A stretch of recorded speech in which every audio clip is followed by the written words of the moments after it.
Okay, so I'm John Mohr, I'm a sociologist at UC Santa Barbara. Thank you to Nick and to Bids for getting this together and for inviting me up to talk. It is so cool, I gotta say. I mean, I've been doing text analysis for 30 years. You know, I was always that weird guy at the conference and like nobody would come because like, what's he doing? Nowadays, it's like just, it's such a happening thing with so many people from so many different places and coming from different disciplines. It's just as fun as it could possibly be. So I'm really excited about that, and I'm really excited to see what you guys are doing and pleased to be a part of the UC system for this. Okay, so the idea was maybe talk a little bit about frontiers of text analysis, and I sort of, you know, nowadays I've been doing this for 30 years, basically writing my own algorithms for the first 20 of those years, and then about 10 years ago I just like, you know, wised up and said, forget it, and I'm just going over to meet the computer scientists and let them do it.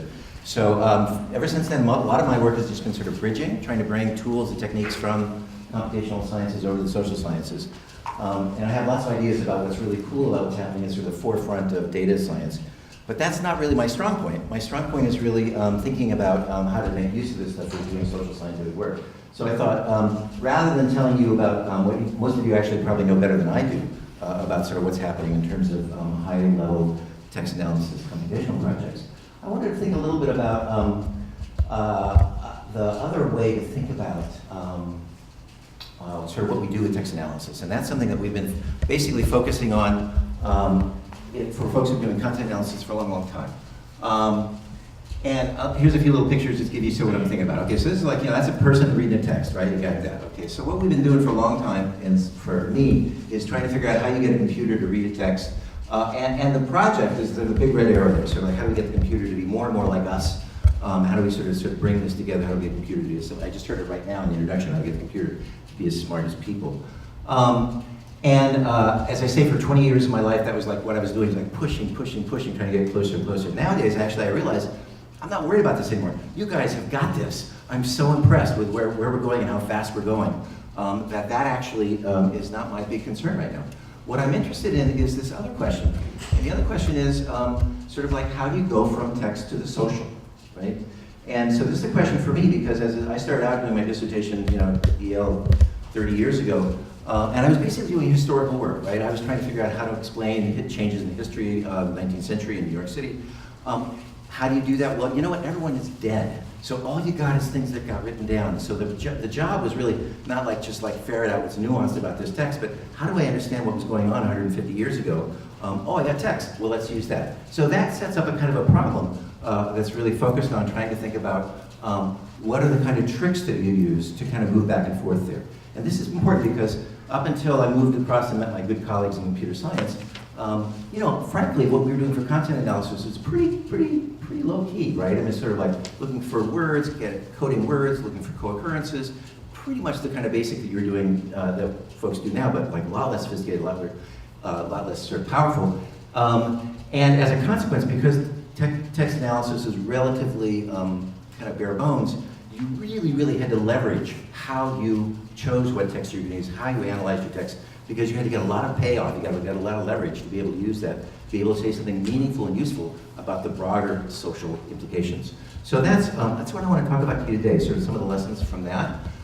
So after some 30 years of doing this, some of the things that you guys, once you begin to develop these text machines to sort of effectively really come up to speed with reading the way that we read in some level, in some fashion, some capacity, then what do you do with that? How do you sort of leverage that and be able to do something useful and interesting for what I think is the bigger and more important project of sort of getting outside of the text and seeing how it maps onto the real world.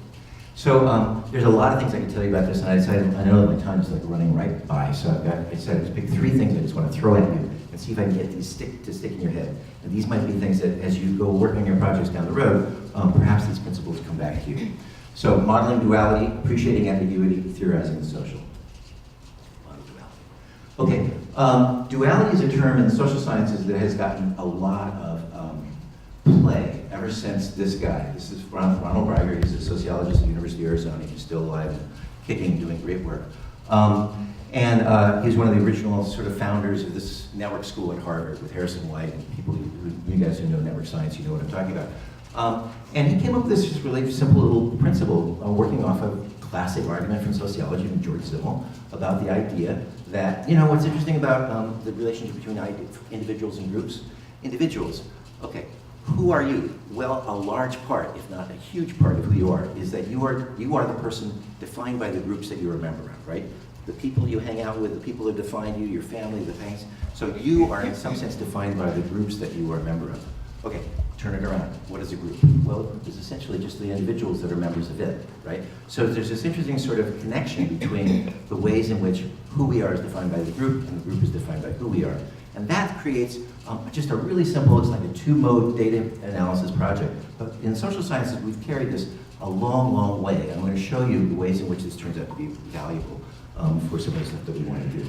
So this is basically Ron's argument about sort of basically the thing about the formality of the ways in which the linkages between the individuals, the linkages of the groups that they belong to, or there's a structure that defines the social order of the groups, the linkages of the individuals and members of the group. Thus, they're two separate orders, but each is defined by the other, since the two orders make each other up. The elements of one are the relations of the other, and vice versa. And that's the key.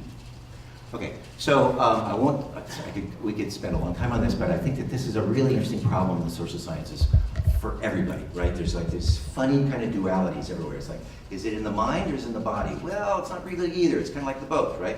Is it the individual or the social? Well, it's kind of both. All these different kinds of logics of how to make sense of the things that are sort of dually structured are the conundrums, the deep conundrums of most social scientific projects. Signaling tomorrow. Okay, I know. So we began to sort of play with this using Galois lattices. This is Tom Schweitzer is an anthropologist who's sort of one of the first people who kind of picked this idea. Began to sort of think about, maybe the meaning of a person in a traditional tribal society is partly defined by the kind of stuff that they own, actually, in a modern society too. And what's the meaning of something you own? Well, it kind of depends on who owns it, right? You see, you start flipping this around, you begin to develop a kind of a sensibility around all kinds of interesting stuff. This is an early paper I did with Vincent Duquesne, he's a mathematician in Paris, on this notion of duality of culture and practice. And this was a project, again, this actually came out of my dissertation work when I was sort of trying to understand the 19th century history of New York City progressive social welfare policies. And I started paying attention to this. This is like my original big data set. These things started being published about the 1880s. The idea was to try to map every single organization in New York City. There are 3 million people in the 1880s who was trying to do something about poverty. And so they sort of really meticulous. And that became a really nice opportunity for me to sort of pay attention to this project of sort of surveilling, knowing, paying attention to, and controlling masses of people in New York City. And this book was a really nice way to kind of get an access to that. And it's full of things like this, talking about the New York Juvenile Asylum. It gives you information like this, it tells you what they do, the kind of people, so on. Okay, that was not going to stick. It doesn't matter. And so this is my trick, right? So basically, what we're trying to do is try to understand how do these conceptual distinctions get organized? How do these people come to be? Why is it that there's differences between the different types of the deserving, the destitute, the distressed, the fallen, the homeless, the indigent, the misfortunate, the needy, the poor, the worthy, the strangers? These are words that made a lot of difference to people, especially if you got categorized as one or the other. And it meant different kinds of treatments. Like some people got thrown in jail, some people got money, some people were put in a workhouse. So there's like this interesting sort of connection between who you are and how we treat you. And who do we treat? How do we treat these people? People of a certain kind, right? There's this kind of back and forth. And by using Galois lattices, you can kind of go in and begin to sort of unpack this structure. So here, this is just the first partial order. If you put them together in the Galois lattice, you can kind of interpret here. So you read sort of from the bottom. So you want to say, so paid work is here.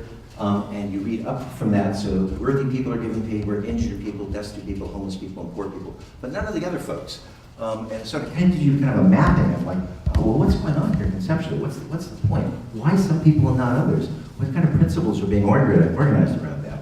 And we paid particular to this notion of sort of, if you know Galois lattices, sort of paying attention to the splits, sort of things that sort of split the lattice into sort of regular orders.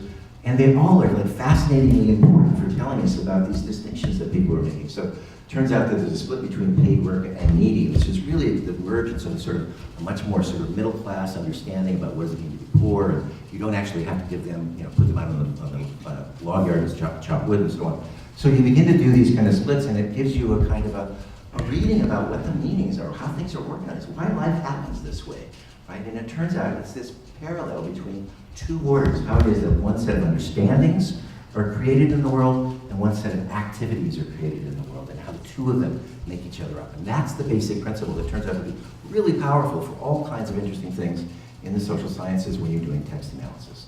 So we did this through a bunch of things. We actually followed this all the way through about 40 years, and you can kind of track the shifting logic of how poverty was understood through the progressive era, and it kind of shifts all around and gives you a different sort of landing point about 40 years later. But this approach to thinking about the dual quality of one set of things and another set of things, one order versus another order, it sort of took off in social sciences and used by a lot of people. This is Chuck Tilley, one of the great social movement theorists, who used this as a way to sort of talk about contestation in 1700, 1800 England, like what kinds of groups were getting involved, what kinds of battles with other kind of groups, and it's a way to sort of understand how social mobilization around revolutions actually happened. This is Amici and Patterson, who did this great work on looking at people in Brazil who were social movement activists, and what kind of events did they attend, what groups were they members of, and how did their ideology get formed. Again, you find these structures that are like, makes a lot of sense. It's just like, where you hang out, what happens to you does change you. But there's like this really interesting ordered property to this process.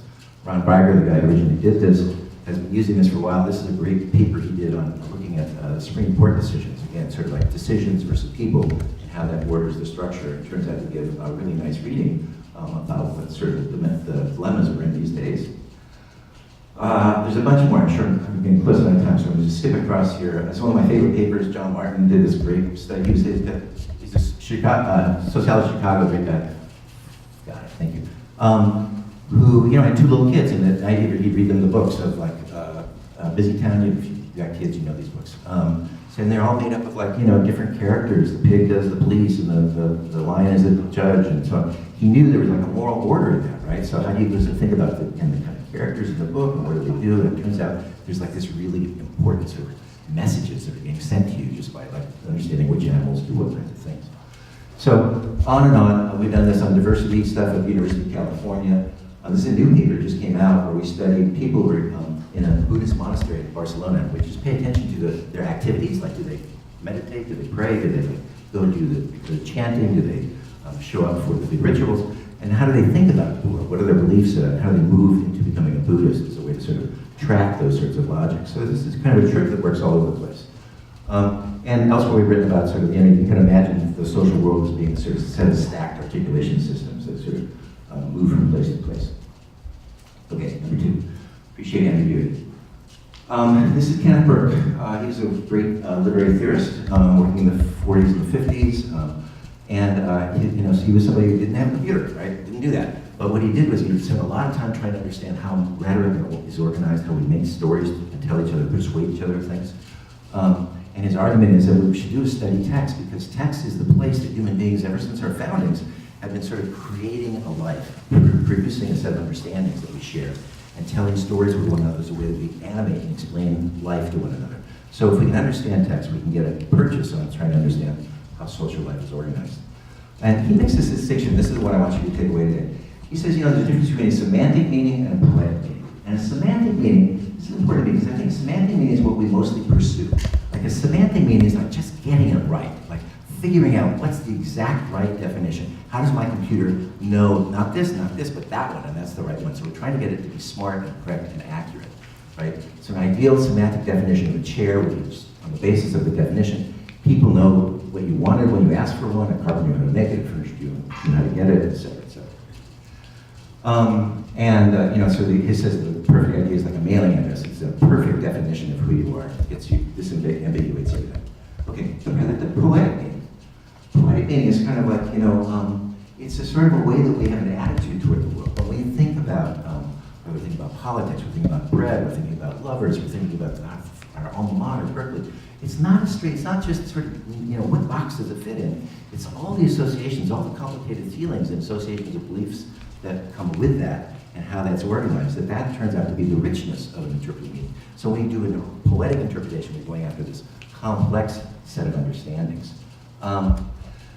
So Burke says it this way: semantic ideal would attempt to get a description by the elimination of an attitude. The poetic ideal would attempt to attain a full moral act by attaining a perspective atop all the conflicts of attitude. The first would try to cut away, to abstract all emotional factors that complicate the objective clarity of meaning. But the second would try to derive its vision from the maximum heaping up of all these emotional factors, playing them off one against the other, inviting them to reinforce and contradict one another, seeking to make this active participation a major ingredient of the vision, right? So meanings, yeah, we're always trying to like parse it, get it down, get it right, but maybe that's the wrong direction to go. Maybe what we should be doing is sort of opening up, expanding, capturing all the different nuances of what we mean. That's actually a more powerful understanding of how we make use of meanings. Burke had this whole idea of using what he called the dramatistic pentad. Like you want to understand how people talk about the world rhetorically. You think about the act, the agent, the agency, the purpose, the scene. And he's got a whole set of definitions for how to think about that. This is a really nice sort of a model for thinking about how we might want to get our computers to come up to speed to make interpretations of things that have to do with sort of valued poetic meanings. And this is, oh, you know this, guys. This is I'm going to show you a little paper we just published a few years ago where we tried to use Burke and try to operationalize his ideas as a way to kind of get at the systems of rhetoric that the United States uses when it creates foreign policy. We started by looking at these things called the National Security Strategy Statements, which is where they're required to be put out by the White House every year, and what they do is they sort of lay out a kind of a vision of the world that's going on, what's bad, what's problematic. And it's, you know, most people know that from 2002 is where we kind of laid out this very complicated argument about preemptive war after we published this document, and 6 months later we invaded Iraq, right? So this is the kind of stuff we're interested in thinking about, like how do you understand those sorts of processes in text? And I know I'm running short on time. Nick hasn't thrown anything at me yet, but I'm going to skip through here. These are just sort of telling you this is the paper we did.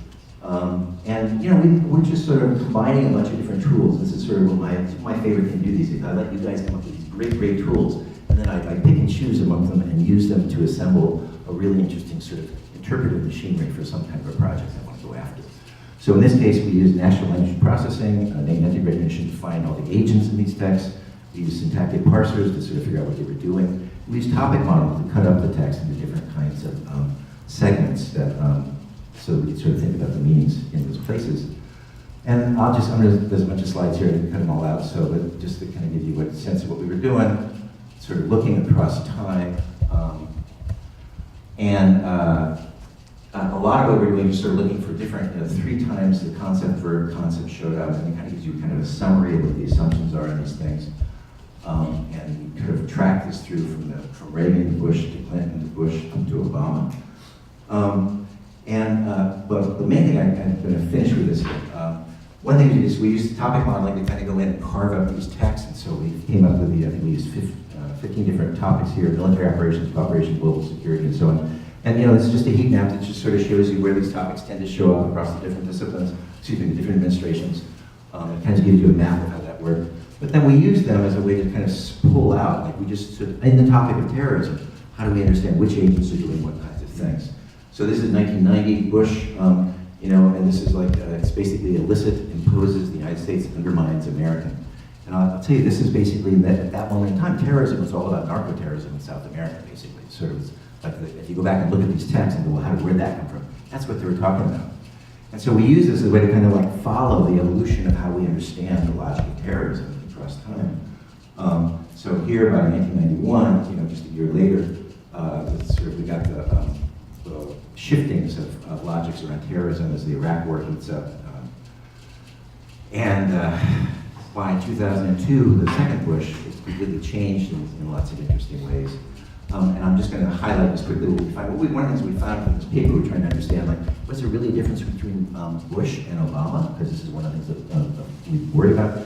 And so we really tried to pay attention to the sort of structure of implication, structure of rhetoric that each of them used. And one of the things we found was that, with the Bush administration, there was a kind of this logic of terror kind of infused all through the different topics that hadn't been there before. So human rights and everything else all began to be sort of seen as these elements of questions about terrorism and security and so on. And then when we look forward at Obama, there's some very distinctive sort of liberal kinds of things. But we still get this kind of incursion, if you will, of sort of questions about terrorism and all forms of discourse. So that just gives you kind of a feel for sort of how we're playing with these things. There are lots of ways we didn't finish getting Burke's pentad together, and we sort of laid that out as an agenda. Okay, great, we're almost there actually. And particularly, he's got this whole thing about the scene-act ratio, which has got some really interesting sorts of principles for thinking about the relationship between different kinds of rhetorical forms, and that was sort of where we wanted to go, but we haven't gotten there yet, but just to put that out there for you. This is a paper we did toward a computational hermeneutics, which kind of just lays out this thing I'm talking about, sort of how do we go about using complicated text mining tools to pursue what traditionally in humanities is called hermeneutics, the sort of the deep level of interpretations of meanings. Okay, third, this is my last thing, and it's a big quick one. I just wanted to say, theorize the social. And I say that because it's a funny thing. I don't know how many of us in the room here are actually social scientists or from other disciplines, but you would never have a physicist kind of wander out into the world and just sort of start measuring things randomly, right? Because you have some idea, like, well, what's going on here? What's my question? What's the theories? What's happening? But in the social sciences, you do. And the reason you do is this. Turns out, because all of us live in the social, we're really good at it, right? You'd be a complete outcast if you couldn't negotiate sort of the taken for granted, simplistic, sort of basic shared understandings about how to be a human being. Therefore, when you sit down to do big data work, you're kind of like ahead of the game, right? You may be a physicist or an engineer or computer scientist, but hey, I live in society, I got all kinds of ideas about what to do. And so I think that's and it's an ongoing problem. It's not just with big data, it's something about social science. Every time I get a Social 1 introductory sociology class, everybody comes in, yeah, I know all about being a person. So the question is, how do you think about sort of moving away from that? And I think it's dangerous because what we also find in social sciences is there is in fact a kind of a grounded, intuitive, native understanding about the nature of being in the world. But we also find that that's a very naive, it's a kind of a limited, it's a partial, it's a simple way of understanding the social. And so, good sociologists are always, one of the favorite people, Pierre Bourdieu, often talks about the epistemic breaks. You have to sort of start with a kind of local knowledge of the individual. Then you have to break from that and go to a more objective scientific approach. And then you have to break again and take it back down to the level of sort of the knowing agent of the individual himself. So it's an ongoing sort of process of working back and forth with theory that I think is important, and sometimes I think gets left out in doing social scientific work. There's a lot of things I could do from here, and this talk is sort of gone all over the place. There's so many things I could tell you once I sort of open up the door like this. One of the things that we've been arguing about is the importance of thinking about relationalities. We understand the social. There was another one I can tell you, but I won't say more about that. So anyway, that's pretty much what I want to tell you today. I think that the thing is that we, as social scientists, we actually have really good theories about the world, but we're just not really good at getting data attached to it. Because we have never had data before. I mean, we have we do surveys, we get a bunch of undergraduates answer survey questions, and boom, that's our data. It's not very good. So we've got theories, and now we've got data, and we need to sort of match them up. So this is a plea to you guys. Pay attention, find a social scientist, hang out with them, let them teach you about the kinds of things you want to pay attention to, because we have good theories which I think will make your research that much stronger. And that way you don't fall into kind of the trap of sort of what I would call sort of naive sociological theorizing. And now is that time. So just to summarize, I'm really interested in not just how do we get the computer to read books, but how do we move outside of the books to the social. And I suggested 3 ways: modeling duality, pursuing ambiguity, and theorizing the social.